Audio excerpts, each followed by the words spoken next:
Welcome to Aspen Leading Edge. I'm Patty Roberts from St. Mary's University School of Law, and today's guests include Michael Cassidy. He's a professor at Boston College Law School, and Ben Cooper, who is the Senior Associate Dean for Academic Affairs and the Frank Montague Jr. Professor of Legal Studies and Professionalism at the University of Mississippi School of Law. Welcome to you both. Thanks, Patty. Thanks, Patty, for having us. That's quite a mouthful, Ben. I understand you're going to have a transition soon. I am. After 10 years of being Associate Dean for Academic Affairs, I am moving back to the faculty. So I've enjoyed my time serving in that role, but I'm also looking forward to the change. Well, 10 years time served is more than enough. So good for you and good luck as you make that transition. Well, we're here today to talk about your book that will be published. If it hasn't been published already, will be published any day now. Professional Responsibility in Focus, the third edition. It's an Aspen book. And I wonder, let's start with talking about how both of you, as professional responsibility experts, decided originally to write a book about professional responsibility and focus. What prompted you to tackle this with your own? Well, I'll start. I would say dissatisfaction or lack of complete satisfaction with a lot of the products that were out there. Students often find the professional responsibility class either very dry or too practice-oriented and rule-centric and just something that they have to take to pass the MPRE. So I think our challenge to ourselves was to write a book that was both intellectually deep, but also very practical in its orientation and interesting for students. I think also the approach that we wanted to take is a modern approach in the sense that the cases are shorter. There's a lot of large parts of the book where we're just describing what the law is because the law has become so accessible. Students want to, especially now using artificial intelligence, they can go online and they can get a case brief that may actually be pretty accurate. So I don't know if it ever made sense to hide the ball in education, but it really doesn't make sense to hide the ball now. And so the approach that we took with the book is we're not going to hide the ball. We're going to provide the information on, show them, tell them what the law is in a much more straightforward way. So there would be more time to talk about how to apply the law. And we have a lot of problems in the book to do that. And were you the sole authors of that first edition? No, Jack Saul was with us on the first edition. He's now retired from Toledo, and Margaret Tarkington from Indiana is still with us. She couldn't be here today, but she's still a very active co-author. So it's the three of us, and it's been a really fun partnership. That's terrific. Now, I'm going to ask the most important question, I guess, for students. You mentioned the MPRE, and obviously this is the laws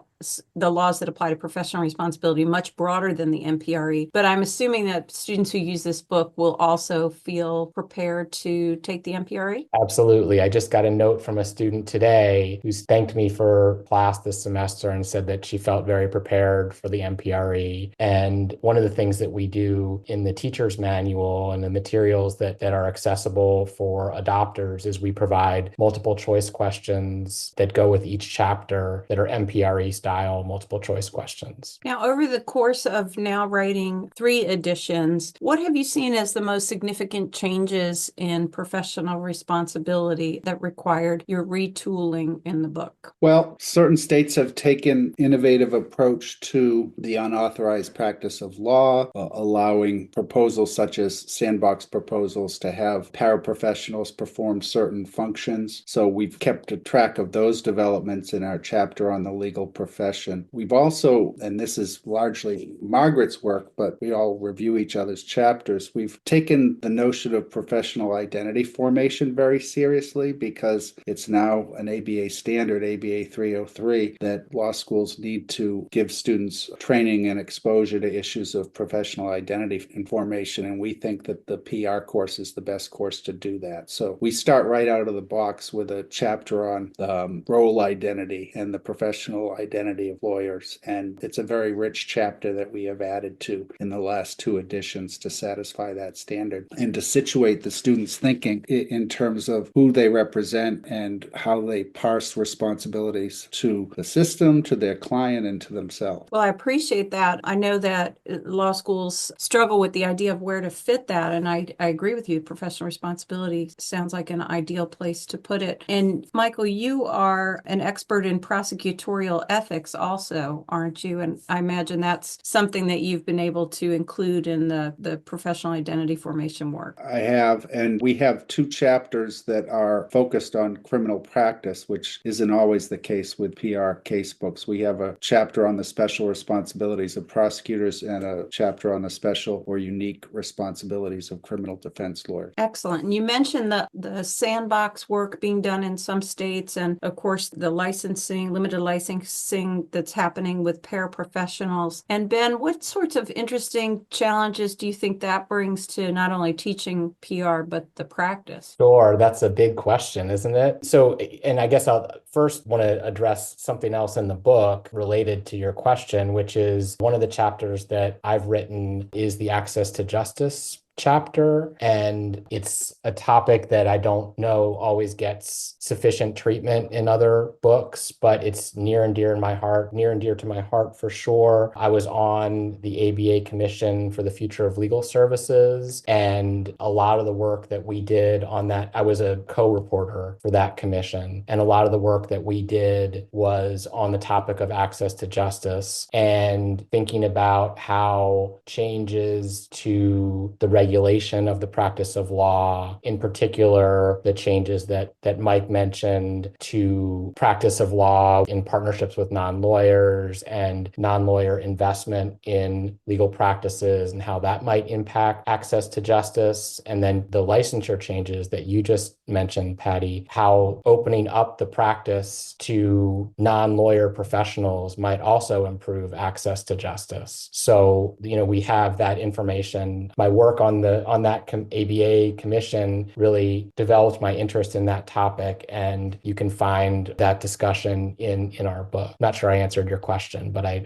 took it somewhere. You did. I thought that was a great answer. So now you're at the 3rd edition, and what are the significant changes to the 3rd edition? Why might some professors want to consider adopting this edition of professional responsibility and focus? Well, in addition to putting in changes to the rules, of course, for example, mandatory withdrawal under Rule 1.16 and new ABA formal ethics opinions, for example, ethics opinions on office sharing, ethics opinions on supervisory responsibilities of government lawyers. There have been several since the last edition. We're striving for constant improvement, and we get feedback from our colleagues, and the adoptions have been great, but we thought that some of the chapters were a little bit dense, so we also streamlined some chapters to make them slightly more accessible. We streamlined the chapter on Chapter 5, confidentiality, which is a big topic for law students. We streamlined sections on joint defense agreements and the common interest doctrine. We streamlined the conflict of interest chapter to make it slightly more accessible, even though that's probably the most difficult subject for law students. We took that to heart and streamlined and shortened Chapter 6, and then wrote some really great problems in Chapter 6 that highlight the most frequently recurring conflict of interest scenarios. So streamlining where necessary, I think, was an important part of the change. And then, of course, all the issues with AI and technology that have arisen since the last formulation of the book. We also included a major revision to Chapter 2. That's the other chapter that received a major streamlining just to make it more accessible, more readable. That's the chapter on the regulation of the legal profession, in which we talk about admission to the bar, lawyer discipline, and legal malpractice. And I think Mike mentioned this a little bit. One of the pieces of feedback that we got from our adopters was that we should have some more problems that just address the basic situation rather than really complicated next level situations. So that was something that we did, is we added some problems that just would get the students to focus on the basic doctrine and added them as sort of the first problem in the chapter so that they could then build on that when they take on the subsequent problems. And how might you keep up with the changes related to professional responsibility and technology moving forward? Is the teacher's manual something that addresses some of what we might expect in the future with technology? Are there other resources? Well, we've written a transition guide, which will go out to every adopter, which will discuss the major changes in each section. And the teacher's manual is electronic, so we'll be updating that. We can update that as as we go. So as you know, if a new formal ethics opinion comes out, we can just add that. We don't have to wait for a new edition. That's outstanding. A lot better than the days of printed supplements, right?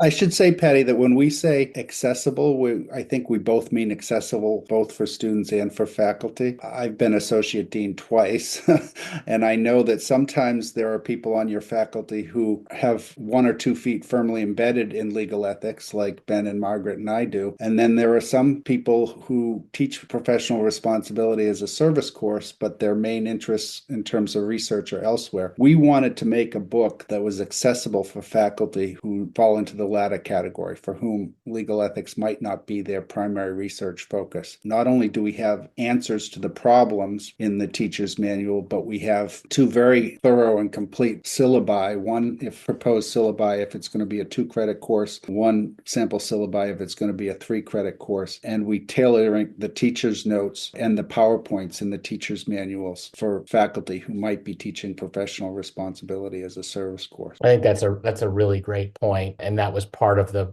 inspiration for this book, for sure. From the beginning was, let's make a book that is accessible to the group that Mike described, who aren't experts on professional responsibility. And also it would be accessible to adjuncts who they might have the knowledge, but they've never taught the course or don't have a lot of experience teaching at all. And so we wanted to provide a book and teaching materials that would make it easy for that group to pick up the course. That's outstanding. Having been someone who taught PR as a service course for 2 really traumatic years, that's good to hear. It was some time ago. You live to tell the tale. Yes, I did not use your book, unfortunately. That might have helped. So as to professional responsibility scholars, where do you see changes coming down the line in PR? Do you see anything big on the horizon that you're kind of watching anxiously to see where it lands? I mean, technology, artificial intelligence. I've been following that issue very carefully, very closely. I'm on the state bar ethics committee, and I helped draft the state's ethics opinion on artificial intelligence. And that just the way that it is going to change the practice of law, and therefore what we have to do as legal educators, is just kind of constantly on my mind. I will say, I will add to that I think by the time our next edition comes out, we will likely have a lot more court cases and maybe even Supreme Court precedent on the subject of lawyers' responsibilities to the rule of law as guardians of the rule of law. And we spend a lot of time in that first chapter talking about lawyers' social contract with the United States as a self-regulated profession. In exchange for that privilege of self-regulation, we undertake societal duties. And I think that those societal duties are being strained right now. And there's a lot of litigation that is percolating up about tensions between one's duty to the client and one's duty to society and one's duty to the rule of law. And I think that's something that I'm very attentive to. Well, I'd have to agree. By the next time you're writing the next edition, there'll be a lot more to talk about. I've been fascinated, haven't dug into it yet, but the whole idea of law firms offering services or agreeing to provide services to the government in certain ways, I think it will be fascinating to kind of peel back the layers of that and where it falls in conflicts and client duties and all that kind of stuff. It would be very interesting times in PR. And I appreciate that you're framing the book with that chapter on professional identity and what our responsibilities are in a profession. It's a wonderful way to set the table for this book. Now, as far as artificial intelligence goes, of course, we're seeing more and more about it every day and what lawyers are and aren't doing with it. I get so frustrated when, they say, oh, the hallucinations. And I think, it's a lot more than the hallucinations. It's the lawyer who's submitting something without checking it first, right? That's the problem. It's not the artificial intelligence isn't the problem. It's the lawyer's use of the artificial intelligence that's the problem. And we certainly discussed that in the book. I think that there's so much discussion of those instances of hallucination. And I feel like too much of the discussion is lawyers saying, ha, ha, ha, see, the artificial intelligence doesn't work. We don't have to worry about it. But the real problem in those cases is how the lawyers have used the artificial intelligence. As you said, they didn't check it. They also probably actually, I think in most of those cases, they used the free version of ChatGPT to do legal research. They weren't using Westlaw AI or Lexis AI or some other tool that is specifically designed for the practice of law. And those tools have tremendous capabilities. And yes, lawyers need to check the work that they do 100%, but those tools are powerful and are getting even more powerful. So I think we need to be careful about what lessons we're learning from the lawyers who get in trouble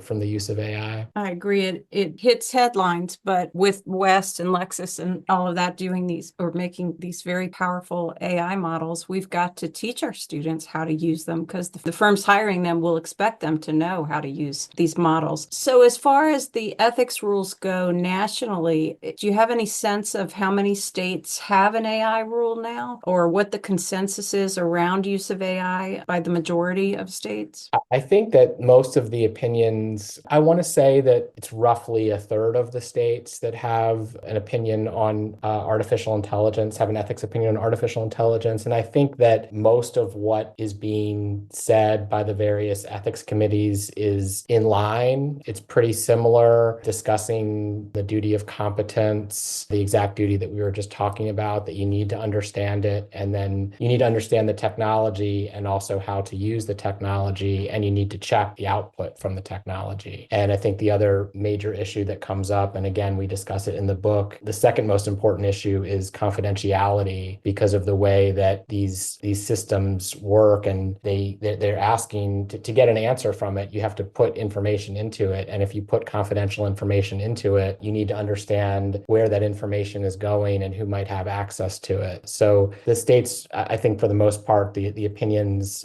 address, and the ABA opinion as well, address those issues and are mostly in line. I know one thing that was talked about early on when the exploration of AI was really being discussed in legal representation was billing. And so is that something that you all address in the book is, related to reasonable billing, utilizing AI and how that might impact what you charge clients? We do. That's a topic that can be, and I've done some CLEs on that too, and lawyers don't necessarily like to hear what I have to say. But if the use of the technology makes something, it used to take you 10 hours and now it takes you 2 hours, if you're billing on an hourly basis, you can only bill for the 2 hours. And if you're billing on a flat fee basis, then you need to take into account that it only took you 2 hours, not that it's a task that only takes 2 hours and not 10 hours. And then you might be able to bill for the actual cost of using the tool, but that's something that you would need to agree on with the client and discuss with the client up front. Just like any costs, you need to discuss with the client up front. How about disclosure of the use of AI? I think at one point Texas was talking about maybe requiring that a lawyer disclose if they had used AI in drafting any filings. I think that's gone by the wayside now, but what have you found with most jurisdictions related to disclosure? I think there are two disclosure issues. One is, do you need to disclose it and discuss it with your client? And then the second issue would be, do you need to disclose it to the court? In terms of clients, I think it's best practice to discuss it with clients, how you're going to do the work and that you're planning to use AI. The ABA opinion says that you must discuss it with your client, primarily because of the concern about the confidential information and the possibility that with any system, if you're putting confidential information into it, there's a risk that you are providing it to someplace that your client might not want it to go, so that you need to discuss it with your client. I know the Mississippi opinion and some other state opinions have taken a slightly softer view of that. In terms of the courts, I don't think there are any ethics opinions that say that you have to disclose to the judge, but I think that some judges are coming out with individual orders that are telling lawyers that they need to do that. So, I also teach civil procedure. So like I tell my students, you need to know the rules of civil procedure, state or federal. You need to know the local rules. You need to know the individual judge's rules. You need to know all of those when you walk into a judge's court. Complicated times ahead. As far as professional responsibility Responsibility and Focus and your third edition. Is there anything else you'd like to add about what we can see in this new edition that would be helpful either for the students using it or the faculty considering using it? Well, I think we always try to make the problems at the end of each chapter current and lively because they prompt really good class discussion, which is, of course, a teaching aid for a class that sometimes can be considered dry. I usually only lecture or engage in Socratic dialogue for about half the class period, and then I focus on the problems at the end. So I get everybody engaged. But we do, in many chapters, draw some of these problems right out of the headlines. So they're current and something that students will appreciate talking about. So, for example, when we talk about frivolous pleadings, we're talking about the disbarment of Rudy Giuliani. When we talk about the crime fraud exception to the attorney-client privilege, we're talking about the disbarment of John Eastman. So I think it is a continuing effort to keep it current and lively that I'm proud of. I'm sure they really enjoy that, having problems based on current events like that. We also, one other update that I worked on, I did the chapter on judicial ethics, which is the chapter at the end of the book that I think some courses don't quite make it to, but it's an important part of the class. It's on the MPRE, so students need to know it for that reason. And I also tell the students you need to know it because some of you are going to be judges, and you also need to know it because you need to not, there's a lawyer ethics rule that says you can't cause or assist a judge in violating the judicial ethics rule. But in terms of that chapter, we did update it to include a discussion of the recent controversies involving gifts that Supreme Court justices have received, the also changes in the law. There was the Courthouse Ethics and Transparency Act that was signed into law in 2022, and we have a discussion of that. And of course, the Supreme Court also adopted its own code of conduct in 2023. And so we discussed that to bring the discussion in that chapter up to date and containing the latest on the law in that area. Well, it sounds like Professional Responsibility and Focus third edition really addresses some of the most current ethics issues that lawyers and judges are facing. And congratulations on the publication of the third edition. Before we conclude, I would love to hear from each of you about your predictions for the future of legal education in the coming decade. And Michael, what if we start with you?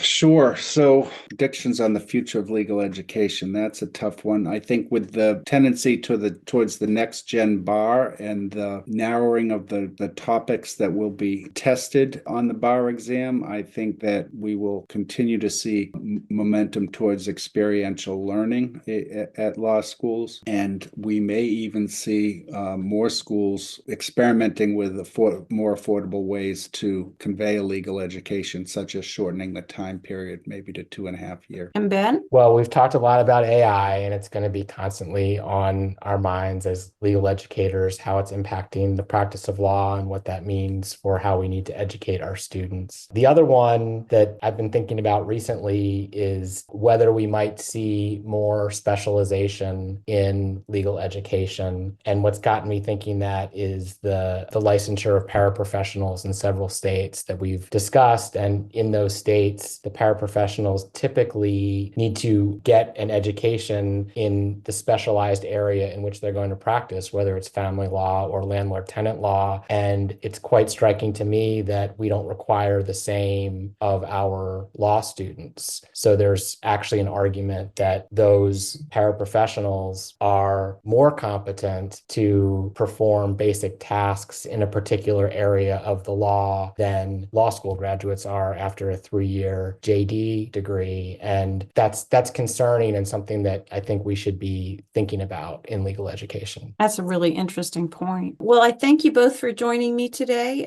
Ben Cooper and Michael Cassidy. And if you've enjoyed this conversation and would like to listen to additional thought leaders in the Academy, you can find Aspen Leading Edge podcast episodes on your favorite podcast channel. Thank you.